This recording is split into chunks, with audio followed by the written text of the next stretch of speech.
Hi, this is Sean Murphy of SK Murphy. I'll be the MC for tonight's PATCA event for April 14th, 2022. We're fortunate tonight to have Deb Doyle. Deb Doyle is an award-winning marketeer with extensive experience as an agency account director, a corporate marketing director, and an adult educator. This year, her consultancy, Stage2 Marketing, will celebrate its 15th anniversary.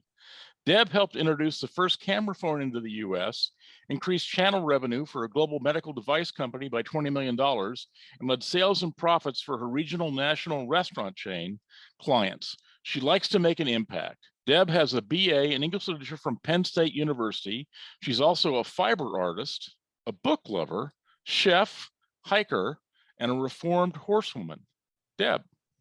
Oh, thank you, Sean. Nice to meet you all. Hello. Hello, hello. So tonight we're going to talk about how do you create presentations that compel. And generally you do want to get them to yes. I think yes is a good place to start. But sometimes you might want them to take a slightly different action, and we'll talk about that as well. But let's get to the point where somebody used to say, what do you do for a living? And I said, I get people to agree to do things they don't know they want to do. And that's what a presentation is all about, because nobody wakes up in the morning and says, ooh, I think I want to support this proposal, or, ooh, I think I want to buy some more hamburgers. They just say, I think I just want to go on about my day. So, all right, now we're going to see if my computer is going to behave, which right now it's not. So we're going to try this again. It was complicated in a minute, and it will really ruin it. All right, we already did my introduction. You know who I am. So what I want to do is let's start with a little interaction. Does everyone know how to use the Annotate button on their machines, on their Zooms? I figure at this point, everybody's become an expert in Zoom interactivity. So I'd like you to place a check next to any or all of these points that that are sort of key components on what do you think makes a great presentation or an effective presentation. Great and effective being two different things. Okay, I don't know how to use the annotated button. Okay, so if you go up to the top of your screen, okay, actually wherever you have, it's a little bit different for Macs or whatever, but wherever you have your buttons down at the bottom on my screen. Yes. So you've got the chat window, then it says share, pause, and right next to it is annotate. And if you click on that, you can choose whether you want to use stars or clicks. Some people like to draw. Some people do all of that. Okay. I don't think that's enabled. We didn't practice this, and I don't think that's enabled. I'm sorry. Oh no. Yeah, because I don't see it. I'm like, okay, I see share, record, reactions, apps, and I'm like, oh, somebody's got it. So is that no, a number of people have I was able to use it. So oh, perfect. All right, good. Those that can do. Those that can't, just type it in, and we'll read those aloud. There we go. Oh, I see it at the top. Okay. Oh, there you go. Okay. Let's see. Oh, there it is at the top. Yes, sorry, there it is. There we go. Title saying you are viewing Deb's screen, and then yes, next where it says you're viewing my screen, and then it's usually right next to that. Sorry, because I'm sharing. It's down at the bottom on my page. Okay. Did everybody get a chance to participate who wants to weigh in on the discussion? I agree with all of you. By and large, I do think that well-organized slides, which I call professional, are very important because it sort of helps with the clarity of your message. Now, that doesn't necessarily mean professional like you went out and you hired a PowerPoint designer to make it look glorious, but it means that it doesn't look like it's a high school seniors class project, right?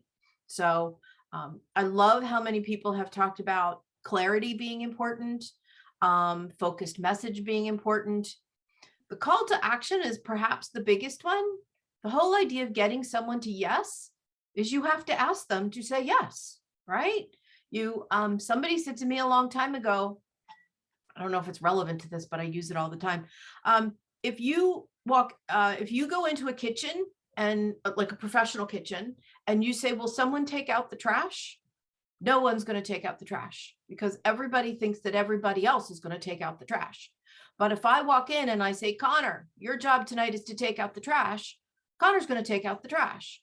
And it's the same thing with your call to action.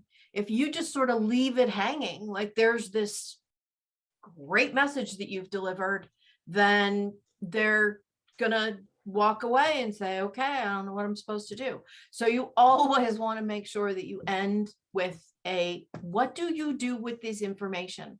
I want you to say, I want you to sign a contract. In the case of Steve, it might be that there may be that this is a final sale, or maybe this is a presentation that needs to get passed along to other people. So you need to end the conversation, however you present it, but you end that conversation with, what are our next steps? How do we move this forward so that you keep getting people, so that you tell people what they're supposed to do? Animations, videos, and photos help, but they don't necessarily have to be, the be all and end all. Okay, now I have to clear. Is there a way to clear all the annotations? I think I can clear them all. Clear all drawings. Look at that. That's magic. Okay. Deb, if I may interject for just 1 second, down at the bottom left bracket under focus message, I just wrote down in little blue text to have a compelling story in the presentation. I think you're absolutely right. We need to have a story, and we will talk about that in a second. Because emotion is what sells people on the experience or the product or whatever it is you're offering. Exactly. So when I talk about when you think about a presentation, when you think about something like this, what does it mean to you? What's a presentation? Anybody want to jump in? I'll call on you if you don't. When I think Sean, of it, when I think of Marcy, it, go ahead. when I have had the prior experience in being in presentation, they just always felt like I have to be there. In what way? Just like if it's a meeting or something, like, if I was working and it just felt like sometimes I wasn't excited about it. Okay. Yeah. Okay. All right. Anyone else have a thought about what makes a presentation? You're talking specifically about a sales presentation? That's one kind of a presentation. So for me, a sales presentation is a conversation driven by mutual curiosity. Okay. There we go. Yep. Okay. So, oh, come on, machine. You got to keep going on to the next one. I think a presentation is anything that is delivered verbally, it's prepared in advance, and it compels someone to act. So those are sort of the three components. It could be a sales presentation. It could be a one-on-one meeting with a supervisor or a client. It could be an update on a status of a project, because you're going to sit down, you're going to have a verbal conversation about it. It's going to be back and forth. You are going to prepare in advance. This isn't a coffee conversation. This isn't I'm just going to show up and talk to you in the hall. So you've got time to think about it. You've got time to plan your discussion points, make a note of what you want to cover. And at the end of it, you are going to say, this is what I want you to do with this information. Connor, to your point, you need to tell a story. Because if you don't tell a story in which there's a beginning, a middle, and an end, the end being, here's what I want you to do, it can go, it will just put people to sleep and they won't pay attention to you. You will find them, even on Zoom, you will find them very quickly, or suddenly you'll just see the eyes suddenly going down to the phone, or you'll see the arms. Nobody thinks people can see this on Zoom, but you start to see like, oh, they're looking for something over here. And next thing you know, they're not paying attention to you at all. So does anybody have an example of a presentation that went poorly and how you resolved it?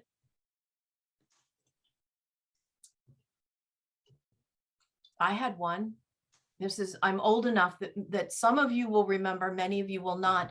Do you remember when we used to do presentations on overhead projectors, and you had acetates you had acetates, but then this was also a point where we were just starting to get we would do presentations from computers.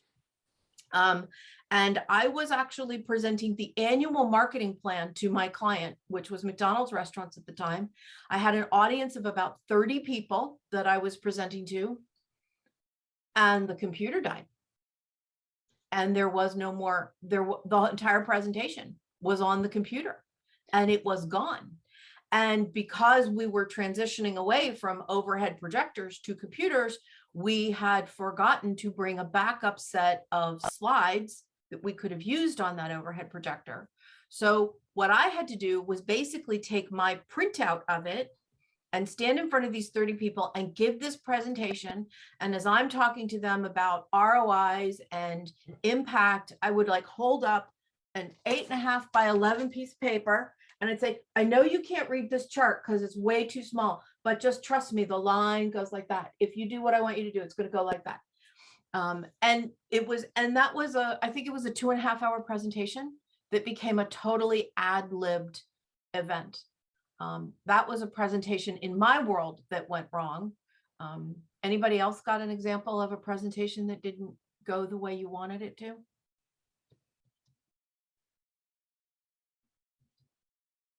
You guys are good. No one's got horror stories.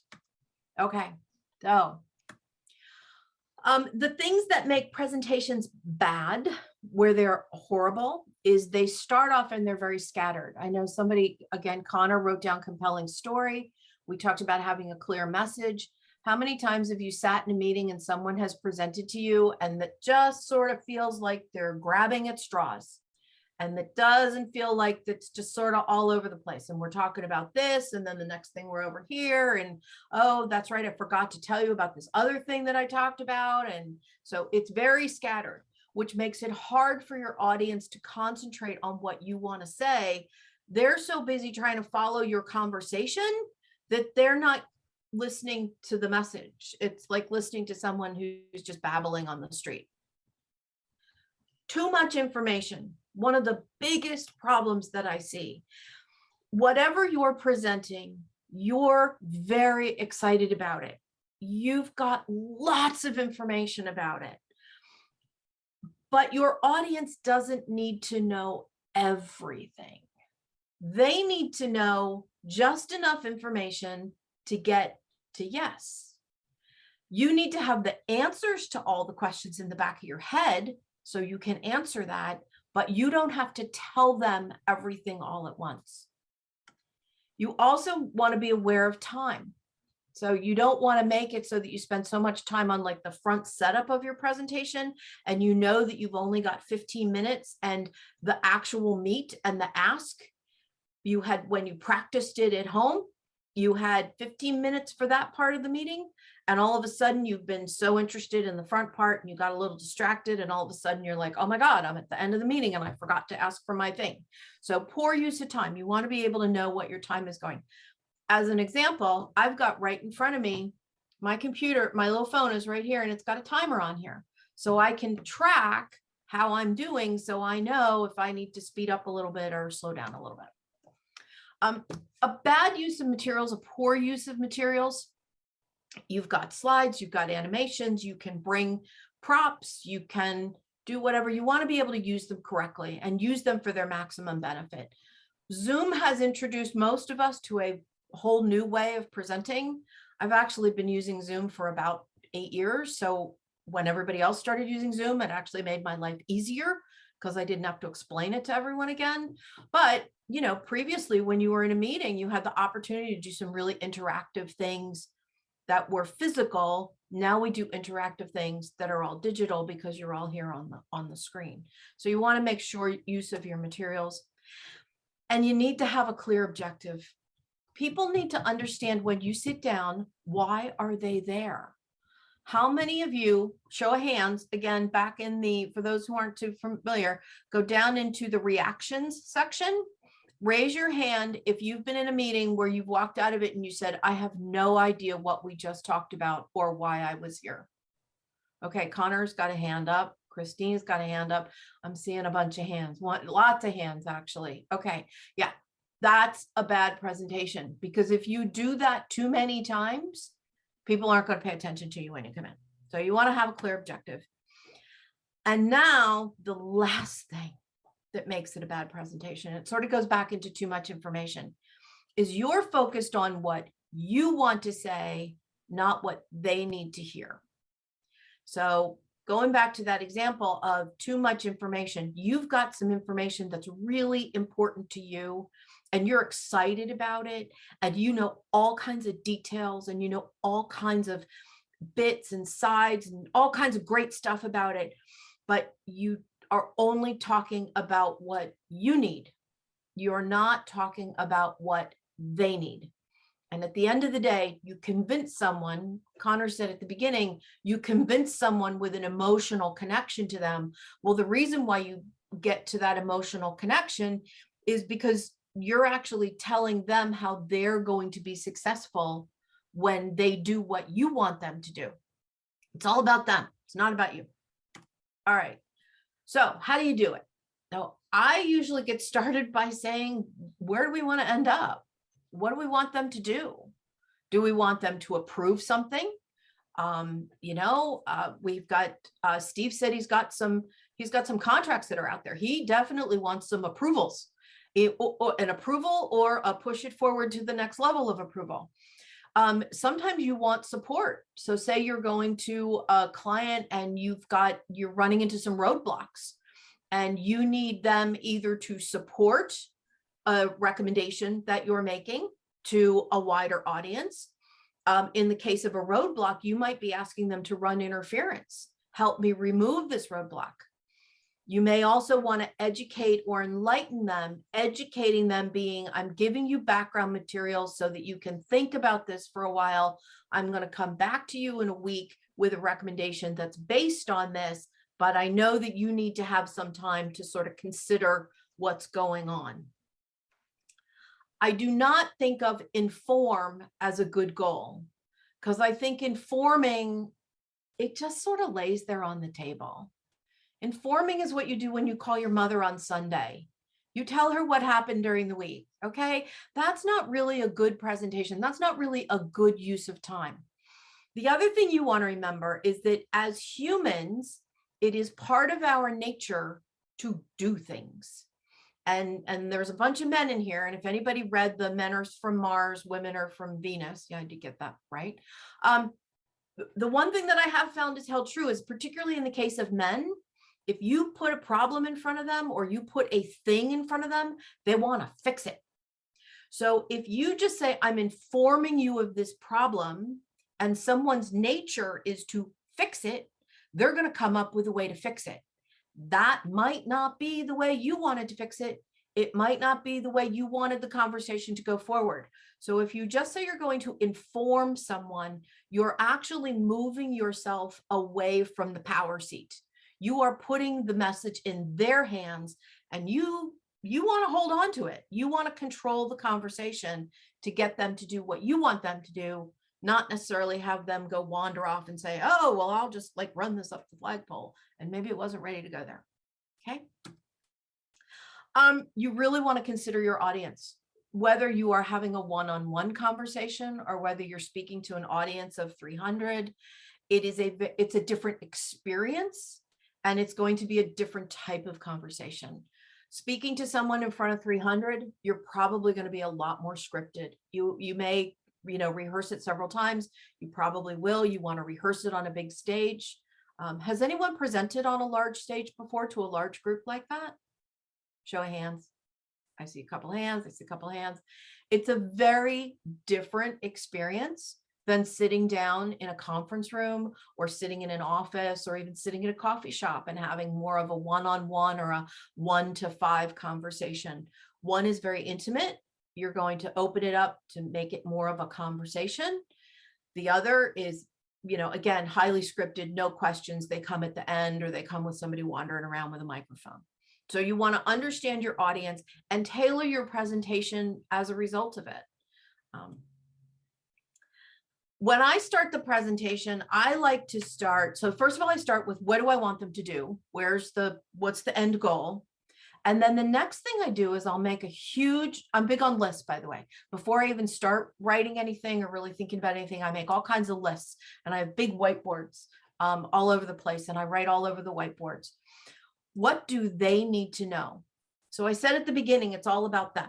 It's all about what they need to know.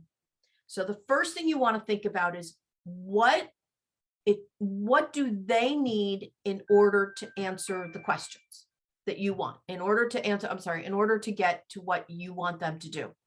Do they need to know about timelines? Do they need to know about technology?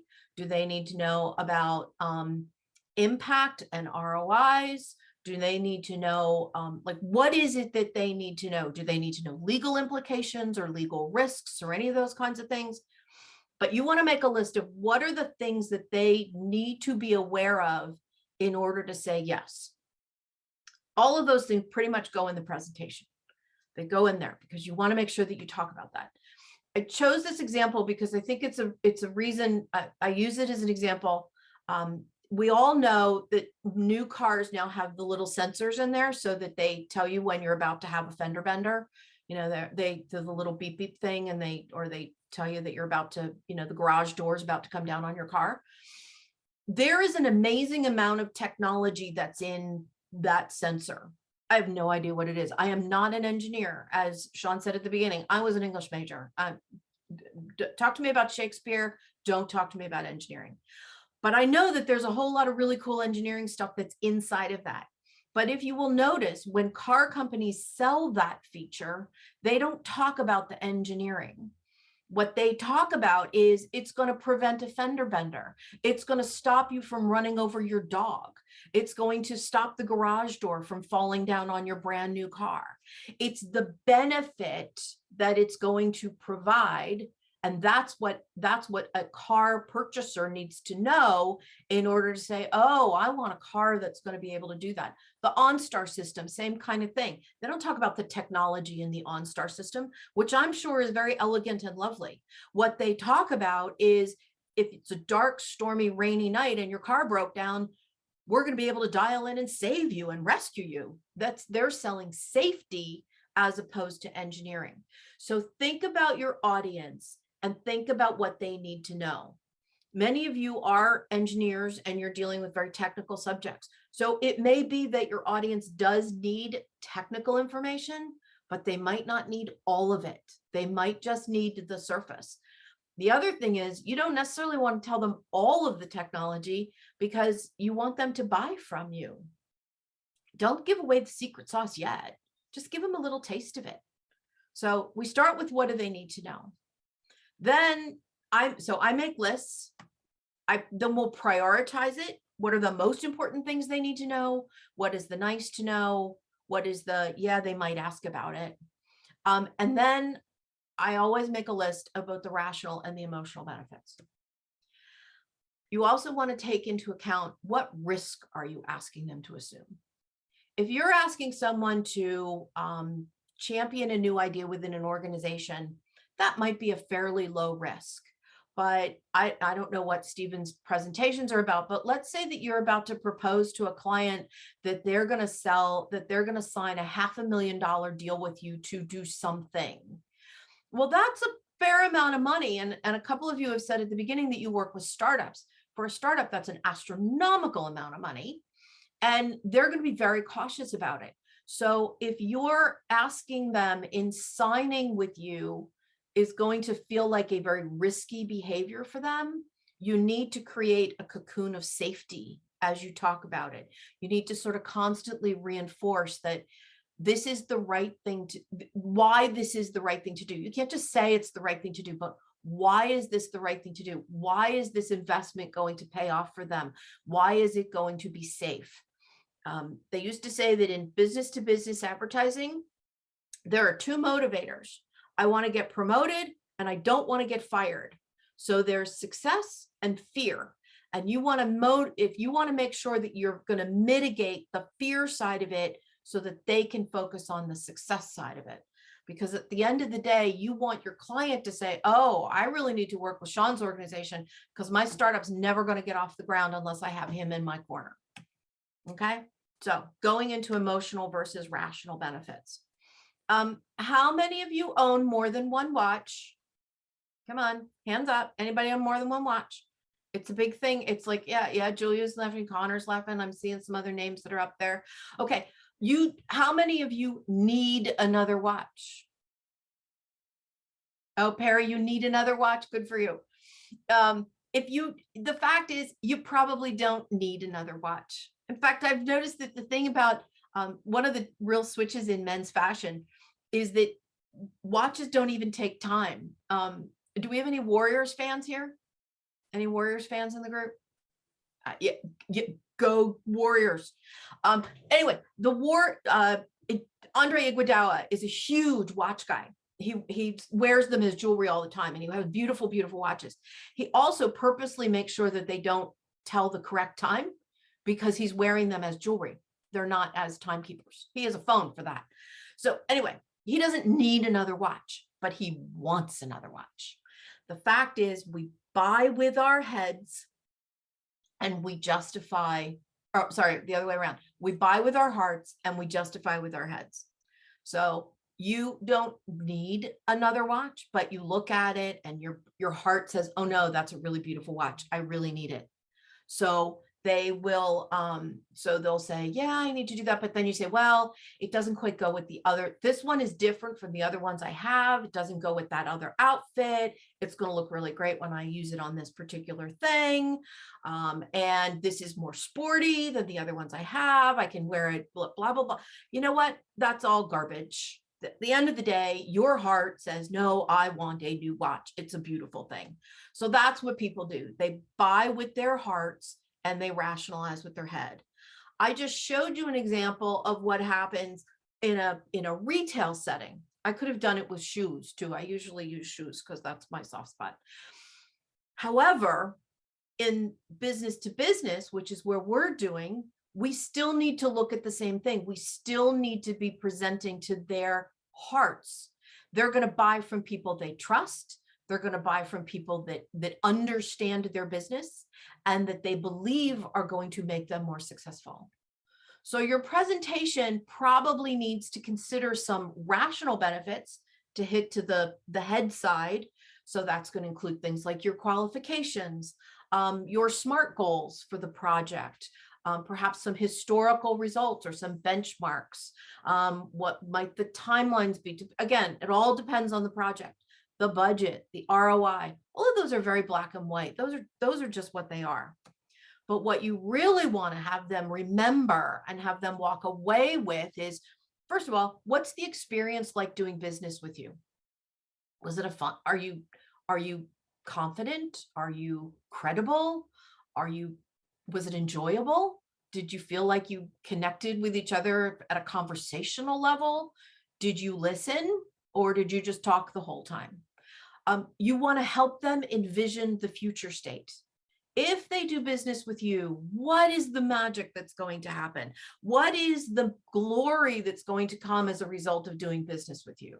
You can rely on the historical impact of success. So that's where, like, benchmarking. So I did this, and look, I transformed this startup company and they went public, and now they're all living in Barbados and they're having a lovely life. You want to talk about how you're going to transform the company, transform them and transform the company, help them realize their dreams. That's what it's all about. You want to think about the business impact. Again, how are you going to help make it all better? And you also want to help them realize their personal impact. How are they going to be better? Are they going to get a promotion because they hired you and then made the company smarter? Are they going to be able to raise a bunch of money so that they can now take their company to the next level? That's a personal thing. When you're raising money, that's very personal. So at the end of the day, you want them walking away saying, if I hire so-and-so, if I hire Teresa, I'm making a smart decision, because everybody wants to be smart. So make sure that you've got your emotional benefits in there as opposed to just the rational benefits. The rational benefits can be duplicated. The emotional benefits are what makes you uniquely your consultant. And that's how people want to experience the relationship that they're going to have with you. Okay. People are always going to say no. There's always a reason why someone's going to say no. And so what I always do at the beginning is I sit down and say, okay, what are the no's going to be? Why are they going to object to my plan? Or my proposal? Is it too complicated? Is it too expensive? Is it, does my company not meet their expectation of who they thought would be in front of them? Write them all down, put down every objection you can possibly think of, and then make a plan on how you want to address it. You can either factor the no's into the presentation, and so you sort of address them up front and sort of weave in the conversation along the way. So maybe if you think that the price is they're going to object to the price, and you can say, look, I know that this is higher than your budget. The reason why I'm proposing it is because blah, blah, blah, blah. First of all, that means your client knows that you heard them when they gave you a budget, but you're then also giving them a rationale why they should go beyond that. Or the other thing you can do is you can leave it open as a question, depending on what the topic is. You could leave it off the presentation, knowing that it's going to get asked, which now you have opened up the doors to a conversation. And the most successful presentations are often a back and forth, particularly if you're in a situation where you're like presenting a proposal. In a case like this, I probably didn't want to do that because we'd spend the whole night on questions and we wouldn't get beyond this slide. Your choice on how you want to address it, but know the answer to all of the objections. And don't just go with the objections of the person you're presenting to. Think about all the other places that your proposal needs to get reviewed and what are their objections to it. Years ago, I was watching a panel of VCs talking to startups, and there was a sort of junior, I don't know what his official title was, but he was the first level of introduction to the VC firm. And he said to this group of entrepreneurs, he said, I don't have the ability to approve your deal, but I have the ability to kill your deal. So don't disrespect me. Don't, if you meet me at a networking event, pay attention to me and give me the same love and attention that you're going to give the person who's ultimately going to write the check. So understand all of the objections and all the places they could come from, and then make a plan about how you want to address them. Deb, I had a Yeah. question on that. Yeah. So Steve is working on a 6-figure proposal. Okay. Do you have any suggestions for him for how he might rehearse or dry run that to pull out these potential objections, right? Are there things he could do to increase his probability of success in preparing for the presentation? Well, a couple of things. So first of all, from a brainstorming standpoint, I would look at other presentations that you have made to similar organizations or clients and looked at what are the questions that have come up from them. Sort of what are the things that people are most curious about, and use that. If you have a trusted, I wouldn't call it a competitor, but if you have a trusted someone in your network, like Sean, maybe you could sit down and talk to him and say, do me a favor, I just need to brainstorm what some of the questions are going to be. So someone who's not a competitor of yours, but who might have knowledge of the industry, might even have some knowledge of the people. If you are looking at a company and you've been introduced to them by, you had a friendly, warm introduction, go back to the warm introduction and say, I am really grateful. Here's a bottle of wine. I have almost made it. If I close this deal, this becomes a case of wine. Could you give me half an hour to sit down, take a look at my proposal if it makes some sense, and help and poke some holes in it? Help me understand where I could, what am I leaving off what am I leaving out? What do they need to know? So those would be some places that I would, so kind of leverage your network, look at your professional organizations, benchmark it against other folks, and go from there. And if you didn't have a warm introduction, sort of look on LinkedIn and see who you know that might know them and have a conversation. By the time you're presenting a presentation on a 6-figure deal, I'm hoping that you are not presenting cold, that you've already had a couple of conversations with these people. If you were, say, however, maybe you're presenting to, I'm thinking another scenario, you have a champion in the company who has asked you to make a proposal that is going to then be like a panel of other people that don't know who you are. Then you go to your champion and you ask your champion for that help, because your champion wants you to be successful. They're bringing you into this group. Their credibility is on the line because they're recommending that you get hired, right?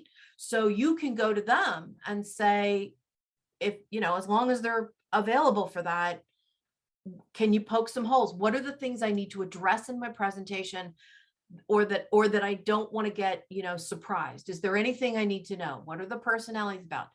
Before I did this presentation, I asked Teresa, tell me a little bit about you guys. I learned you're mostly engineers and you're all consultants. So I could kind of tailor my presentation around there. Okay. We can talk more about that when we get to questions, but I want to keep going for a little bit. Okay. Now your presentation, only what they need to know, or objections but they might need to know the answers to that, only their objections. Leave out everything else. And that's the hardest part. So you could write a huge presentation that's 50 slides and it includes everything that you want to say about the project, and then start editing and, you know, again, star things, pull it out. Just include what they need, not what you want to tell them. Don't tell them how excited you are about the engineering in the OnStar system. Just tell them that it's going to save them on a dark and stormy night. Okay. Now you've set up your presentation. You're told that you've got 30 minutes to present to the board. And all of a sudden, just before you're about to go in, somebody comes out from the boardroom and says, you know what, we're running a little over time. Do you mind if we cut your time? So we're only going to give you 5 minutes. Well, you've now been cut to 30. You had 15. Now you're down to 30. You've rehearsed your presentation enough. You've rehearsed your conversation enough that if you only have a limited amount of time, you can in your head quickly prioritize the most important things and get those out on the table and get that conversation started. You can tell them, I'm going to leave you the entire presentation. There's a lot more in here. I want to be respectful of your time. And so the number one things I want you to know are, here's my name, here's why you should hire me, and here's how I'm going to make your business more successful. Okay, here, and maybe 4. Here's the other people that I've worked with, so that you've got some credibility that I know what I'm talking about. Something like that. What are the top things that you need to say so that you can cut it down if you have to do that? We've all had that happen. We were told that we had 30 minutes and suddenly we have 5. So you still need to get your message across. Where and when you're going to present can also be really important. You want to prepare mentally in your head for distractions or interruptions. Somebody suddenly had a, you know, they're focused on a kid that got sick and now they need to go get picked up at school. Or you're presenting in a coffee shop and it's really loud and noisy, or it's just not a location that's particularly conducive to something that might be more confidential. So think about where and when you're presenting. You know, if you're presenting in a coffee shop, it's like the 2 women that are sitting there having a nice little chat that could easily be having a business meeting. It feels more like a conversation, but for the person who is presenting, it's still a presentation. Very different kind of mindset than if you are on that big stage and you're presenting to 300 people and you are in control and you're going through all of that. Okay.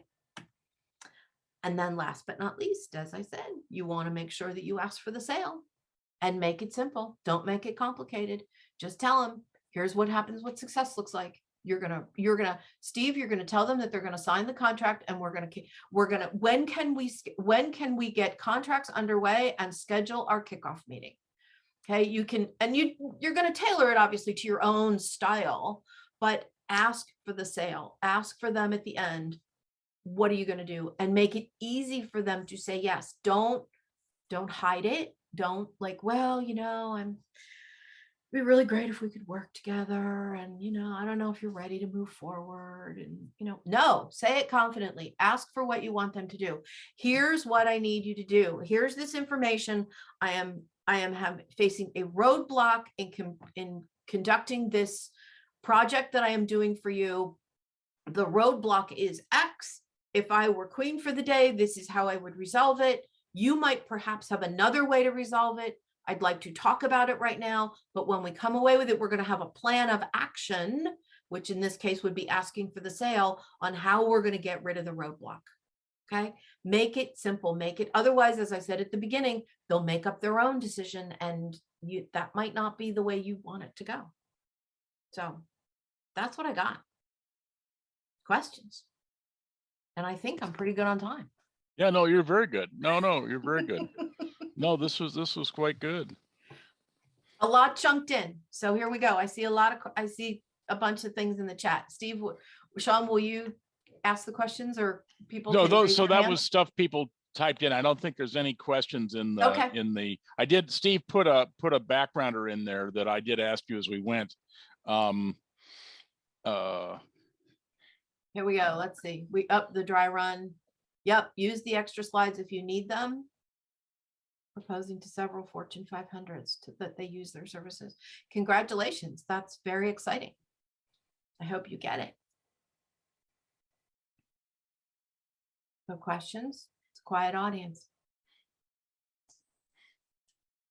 I think if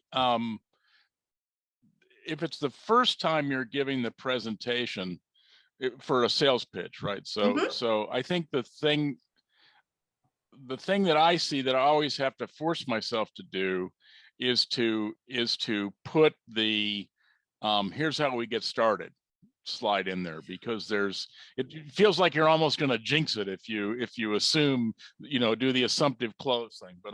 But so I didn't tell what's gone wrong, and a couple times I've given presentations where we left that part out, and then the prospect said, "Hey, so how do we get started?" And you look at him and say, "Well, nobody said that before, so we're not quite sure," right? So now we always practice that part of the. So I think, And getting started, that's a very nice way. That's a nice, simple way to get into asking for the close. It is an assumptive close. They can always come back and say, "Well, that's a little premature." And now you've got the opening there to say, "Okay, what needs to happen between my day one and where we need to go?"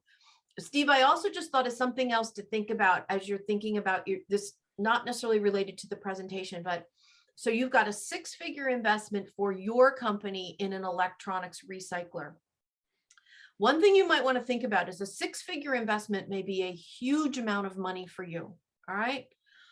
But depending on the size of the recycler and depending on the size of the problem you are solving for them, it might actually be quite small, or it might be a medium amount of money. So let's not take our personal experience as consultants where a 6-figure investment is a big deal, and think about it. You're going out to a corporation, and what struck me on that is you're talking to several Fortune 500s. This is not off the presentation thing, but this is going into a money side of the conversation. If you don't propose enough money, if you don't make it kind of expensive for them, they don't think you have credibility, and they won't want to pay. They won't want to hire you. So think about your budgeting. Again, it's about them. Think about what's the amount of money that's going to make you go, but what is it's going to make them go, that's a little steeper. The other thing that I also like to do in presentations that involve a budget is I always give 3 options.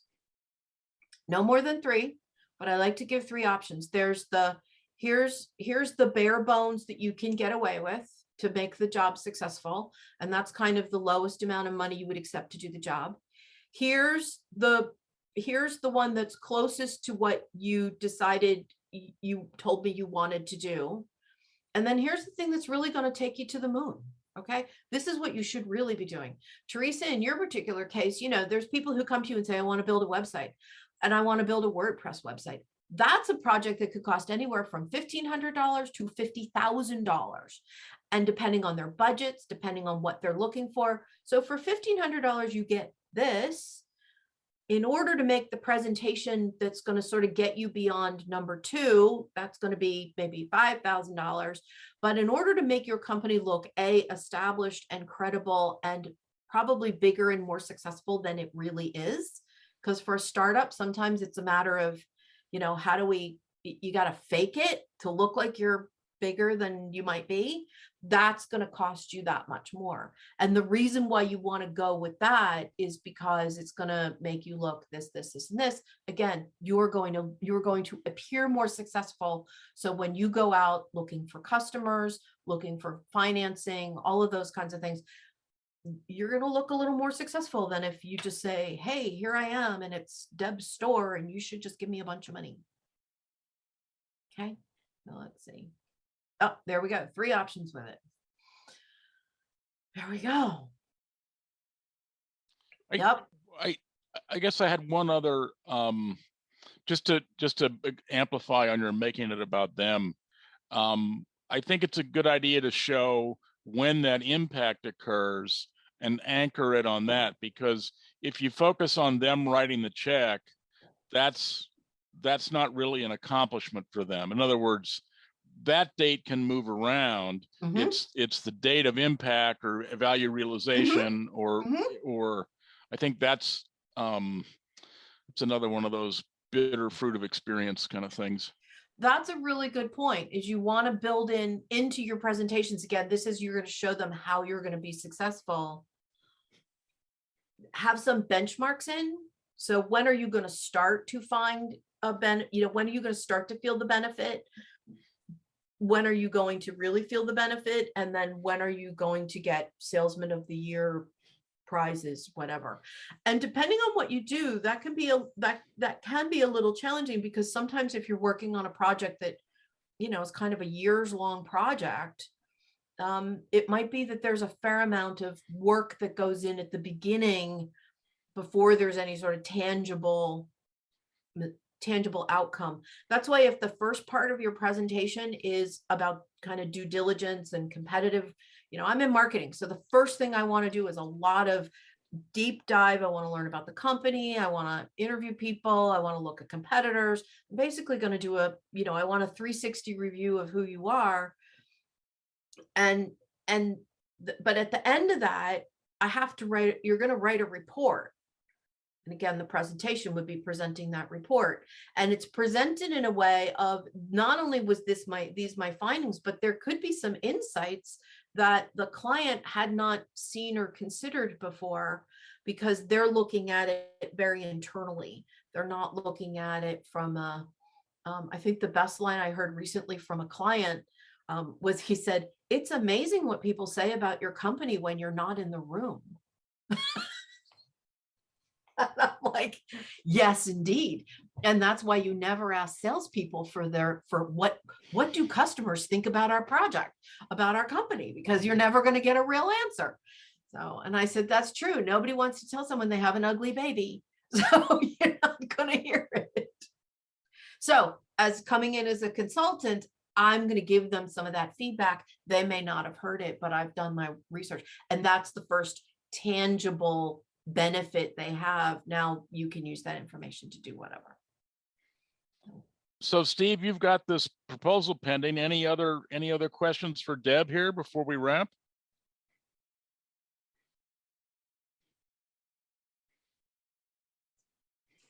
Actually, I have a kind of oh, please go ahead, David. Sorry about that. First, my apology. I was late. I was stuck in traffic. Thank you very much for so many information. So much. I'm going to re-look and rewatch today's presentation as soon as it's available, because there's so many points that a person like me is going to use for years to come. Quite frankly, I probably will create a checklist of what you've recommended.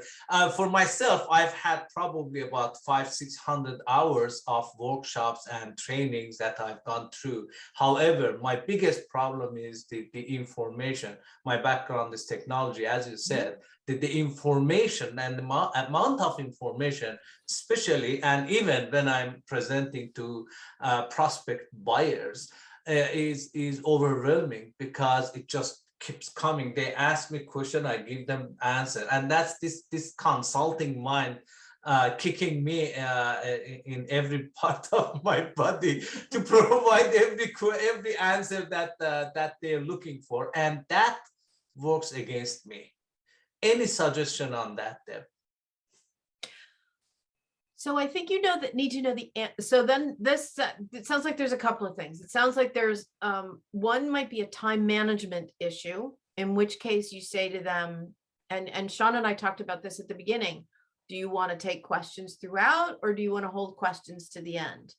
Since you are getting a lot of questions coming at you, you might either want to structure time for questions throughout, like if it's a workshop and it's an all-day thing, you can't ask people to hold all their questions till 4 o'clock. Because the other thing, if you're doing a workshop, you also want to check in throughout the day to make sure they're hanging with you. Do they understand your concepts? Because you're probably building on what you talked about at 8 o'clock informs what you talk about at 10 and 2 and 4 and so on. So build in some time where there are questions. Give them the information that you think they need in order for why they hired you. Okay. Again, this is it is about them, but you get to decide. You're the teacher. You get to decide what the curriculum is. And then in this question period, then you can answer their questions, and you can cut them off, and you can always say, you know what, we need to move on. We'll never get through this. But if you put it in a chat, I will make sure that I answer everyone's questions, before we regather tomorrow, or in a follow-up, I will make a list of the questions and I will provide you with some answers. That helps you from a time management standpoint. If the questions are just sort of, they're coming at you all the time, and particularly if they're questions that sort of always come up, then I think you need to look at your content and address that in your content, so it doesn't become a question, so it never shows up. Is that helpful? I would have one thought, David, because I suffer from the same thing. I don't think you should look at audience questions as a failure. It's an opportunity to start a conversation. Now, so otherwise, especially if you're an instructor, right? If you're trying to have it so you don't get any questions at the end of the presentation is going to be very long. It's also boring for the audience. Yeah, You quite really frankly. Yeah. I use my time everywhere I go. Yeah. So I have that. and I know how to, I'm managing on time level. I'm managing on content level, but the content, for instance, I'm providing in workshop, I always divide, we have a parking lot, and we talk about these things, and in class is different, and when I'm instructor is totally different, but when I'm presenting to prospect customer, that is where I want to go back to your presentation and create a checklist on that. And that is where I need to make sure the closing is, this is what I'm offering. And look, come and sign, it's good. You're going to enjoy it. And that is where I have the problem. Right. And if you hire me to train your people, they're going to be able to do X, Y, and Z, which is going to make you look like a hero, because now your team is going to be a set of superstars, where right now they're just sort of running around like chickens with their heads cut off. Like I'm going to make a well-oiled team out of this group. I'm going to teach them to cooperate. I'm going to teach them to talk to each other, whatever it might be. Yeah. Yeah. Thank you. You're awesome. Thank you. Thank you. Thank you very much. Any final, go ahead. This topic of actually having questions asked is important, because that's the only way you get a feedback, is if people are engaged, whether they're understanding what you're doing. But one of the techniques you can use if people aren't asking you questions is stop and ask them questions. Get the dialogue going. Yes. See if they can answer the questions, give you more information. Yes. And Perry, sometimes the other trick you can do is you can call people by name. So Connor had the benefit and the downside of being directly underneath my camera. So whenever I looked in my camera, I'm looking at Connor. So I'm going to direct a if I want to like engage, it goes back to the example at the beginning that you talk to one person and tell them to take out the trash versus saying to everybody, take out the trash. So if I use either Connor as an example, or I were to address a question at Connor or at Julie, who, again, these are the names that are right in front of me right here, that I'm going to engage him, but it also now makes it feel like we're much more personal and I'm engaging with everybody. Does that make sense? To be So, fair, Yeah. to be So fair, sorry, Deb, Connor, you just happened to be right there. yeah, no, to be fair, Deb, it is actually my turn to take out the trash tonight. So I found that funny. And I didn't even Just- know. That's Just awesome. thought I'd share a little insight there. Well, if there are no more questions, I think we'll give Deb a round of applause and thank her for coming. Well, thank and you all we'll, very much. It was we'll great break to be here. here. So, All right. That was All great, right. Deb. And I do appreciate you. You highlighted a bunch of things that just remind me of what I need to do. Of course, at the same time, I'm watching the great Pat Foley, Blackhawks announcer, announcing his last game after 39 years. So, oh no, I'm torn between the two.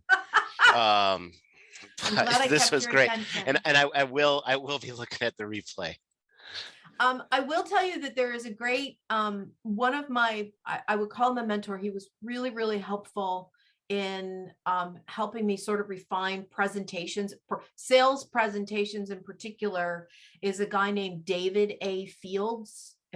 Does anybody know him or have you ever taken his class? I'm going to write it in the chat. David A. Fields. And he wrote a book, which I'm staring over at my desk to see if I can see it, but it's basically the consultant's job guide to closing deals. And he's a very good resource. So think about him as well. Okay. The book is incredibly easy to digest. It's easily a weekend read. So he likes to use stick figures. Always good. No. All right, everyone. Thank you so much. It was Bye. delightful presenting to you.